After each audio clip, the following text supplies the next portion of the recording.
Hai, kami dari kelompok satu hukum Islam yang beranggotakan sebagai berikut.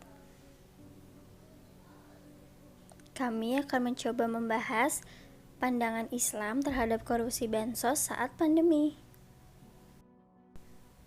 Kini, tanpa disadari, korupsi telah menjelma menjadi sebuah budaya. Terlebih, di Indonesia, korupsi seolah sudah menjadi hal yang lumrah bagi segala lapisan masyarakat, dari yang muda hingga yang tua. Akibatnya, korupsi pun semakin melekat kuat dan perlahan menjadi sebuah kebiasaan. Enggak melulu menyangkut hal besar seperti penggelapan uang negara, korupsi bahkan bisa ditemukan pada hal-hal kecil yang terjadi di kehidupan sehari-hari. Dewasa ini, korupsi memang telah menjadi persoalan yang rumit di tanah air jika kita melihat sebuah sejarah korupsi beserta kolusi dan nepotisme sebenarnya sudah terjadi jauh sebelum Indonesia merdeka. Saat tanah air masih terbagi atas kerajaan-kerajaan, korupsi muncul dalam bentuk upeti yang harus masyarakat bayar kepada raja yang berkuasa. Maju ke era modern. Budaya korupsi nyatanya masih berlanjut sampai saat ini. Berbagai berita tentang korupsi menghiasi seluruh tajuk media. Kerugian yang diakibatkan pun bisa mencapai jumlah fantastis. Para pejabat atau petinggi negara yang seharusnya menjadi panutan bagi masyarakat malah tertangkap karena kasus korupsi. Enggak hanya merugikan negara, lebih dari itu, tindakan korupsi juga berdampak memicu kemiskinan dan kriminalitas. Ilmuwan politik asal Amerika Serikat Samuel Huntington menyebutkan bahwa motif korupsi dilakukan seorang adalah untuk memenuhi kepentingan pribadi mereka, tanpa disadari pula sikap yang dianggap sepele dan wajar ternyata bisa memicu korupsi di dalam hidup kita sehari-hari. Komisi Pemberantasan Korupsi menetapkan Menteri Sosial Julian Batubara sebagai tersangka dugaan kasus korupsi bantuan sosial. Belakangan ini, kasus korupsi yang sedang ramai dibicarakan, yaitu kasus korupsi bantuan sosial corona yang melibatkan Menteri Sosial.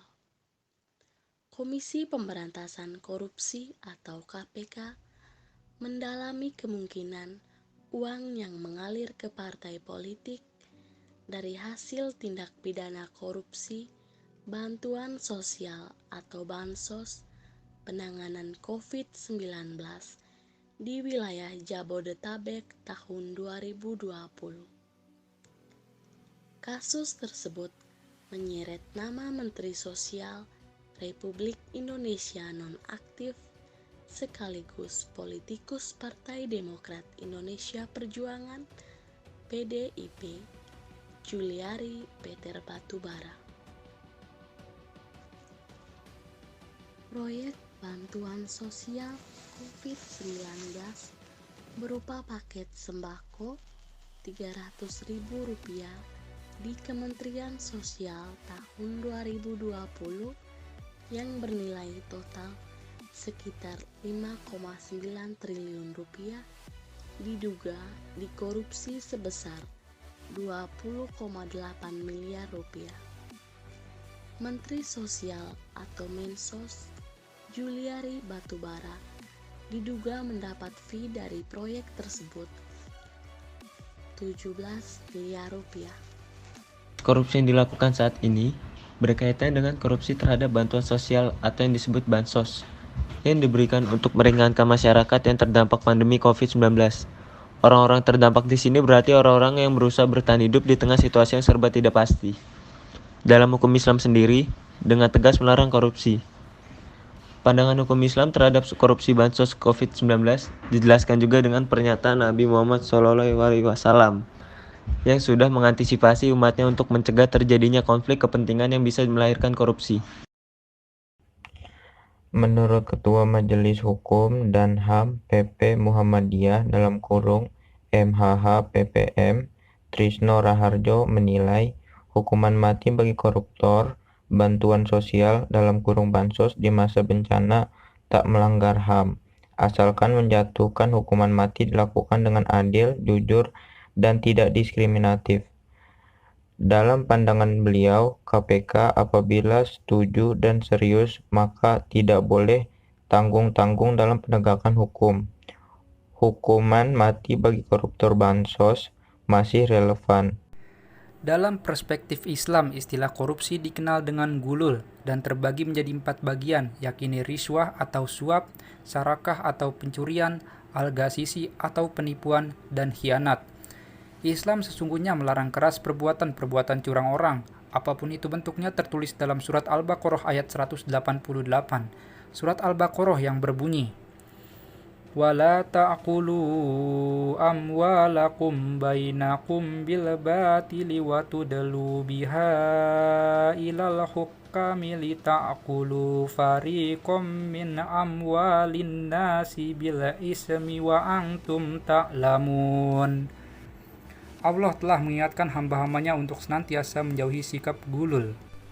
Dikutip melalui hadis riwayat Tirmizi dari Abdullah bin Amr, ia berkata bahwa Rasulullah Shallallahu Alaihi Wasallam, orang yang memberi suap dan menerima suap, disebutkan dalam hadis sahih tersebut tindakan korupsi merupakan perbuatan tercela dan salah satu dosa besar yang dibenci Rasulullah.